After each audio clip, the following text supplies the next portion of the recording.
اسلام نے سور کا گوشت حرام قرار کیوں دیا؟ دوستو، صلاح الدین ایوبی رحمۃ اللہ علیہ کے زمانے میں ایک یہودی عورت جو اسلام پر ریسرچ کر رہی تھی، اس نے اسلام کے بارے میں بہت کچھ سیکھا، بہت کچھ پڑھا، لیکن ایک سوال جس کا جواب اسے کہیں سے نہ ملا وہ یہ تھا کہ آخر خنزیر کے گوشت میں ایسی کیا برائی ہے جس کی وجہ سے خنزیر کا گوشت کھانا اسلام میں حرام قرار دیا گیا ہے۔ صرف یہی ایک بات تھی جو اس کو اسلام قبول کرنے سے روک رہی تھی۔ اپنے اس سوال کا جواب حاصل کرنے کے لیے وہ صلاح الدین ایوبی کے دربار میں پہنچ گئی اور عرض کیا کہ سلطان معظم، میں نے اسلام کے بارے میں بہت کچھ پڑھا اور بہت کچھ سیکھا ہے، حتیٰ کہ میں اس جگہ پر آ کھڑی ہوئی ہوں کہ اسلام قبول کر لوں، لیکن ایک بات ہے جو مجھے اسلام قبول کرنے سے روک رہی ہے، اور وہ بات یہ ہے کہ اسلام نے خنزیر کا گوشت کھانے سے کیوں منع کیا ہے۔ اسلام نے جس چیز کے بارے میں بھی منع کیا ہے وہاں اس کی دلیل ضرور ملتی ہے، لیکن خنزیر کا گوشت حرام ہونے کی کیا وجہ ہے، اس بارے میں مجھے ابھی تک کوئی مضبوط دلیل نہیں ملی۔ میں نے بائبل کو پڑھا تو بائبل میں بھی خنزیر کا گوشت کھانے سے منع نہیں کیا گیا، لیکن اسلام کیوں منع کرتا ہے؟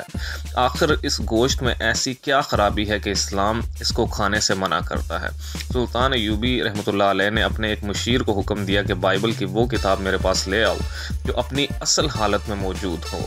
جب بائبل کی کتاب پیش کی گئی تو سلطان صلاح الدین ایوبی نے وہ حوالہ تلاش کر کے اس یہودی عورت کو دکھایا جہاں لکھا ہوا تھا کہ خنزیر کا گوشت کھانا منع ہے۔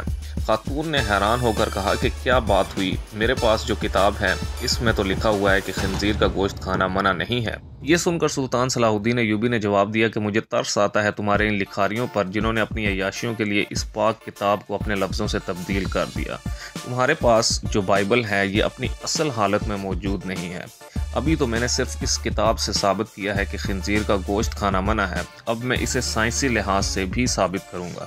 پھر سلطان نے اس عورت سے کہا کہ کل صبح خنزیر کا گوشت پکا کر میرے دربار میں لے آ۔ دوسرے دن اس عورت نے خنزیر کا پکا ہوا گوشت سلطان کی خدمت میں پیش کر دیا۔ سلطان نے اس کو کراہت سے دیکھتے ہوئے کہا کہ اب اس کی بوٹی کے 2 حصے کرو۔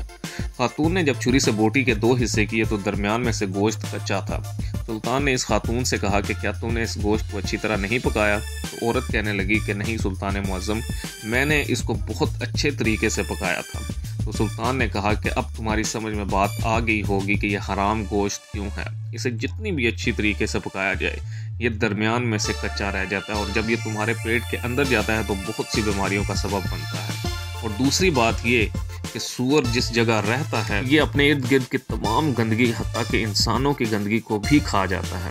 اس کی خوراک بہت ہی غلیظ ہوتی ہے، اس حوالے سے وہ غلاظت اس کے گوشت میں بھی شامل ہوتی ہے جو بذات خود بیماریوں کا منبع ہے۔ تیسری بات یہ کہ جب سور کی مادہ کسی دوسرے سور کے ساتھ جنسی تعلق قائم کرتی ہے تو یہ اسے دیکھ کر خوش ہوتا ہے اور فخر محسوس کرتا ہے، اور یہ بے غیرتی کی خصلت اس کے گوشت میں بھی پائی جاتی ہے، اور اس کا گوشت کھانے والا بھی انہی صفات کا حامل ہوتا ہے کہ اپنی عورتوں کو دوسروں کے حوالے کر کے خوش ہوتا ہے اور فخر محسوس کرتا ہے۔ یہ واحد جانور ہے جس میں اتنی غلاظت اور بے شرمی بھری ہوئی ہے۔ جب آپ ایسے جانور کا گوشت کھائیں گے جس کی بنیاد غلاظت سے بھری ہوئی ہو تو وہ آپ کو کیا فائدہ دے گا؟ یہ بات سن کر وہ یہودی عورت سلطان صلاح الدین ایوبی رحمۃ اللہ علیہ کے سامنے جھک گئی اور کہا کہ سلطان معظم، اب آپ ہی مجھے کلمہ پڑھا دیں۔ سلطان صلاح الدین ایوبی رحمۃ اللہ علیہ نے عورت کو کلمہ پڑھایا اور تمام دربار اللہ اکبر کے نعروں سے گونج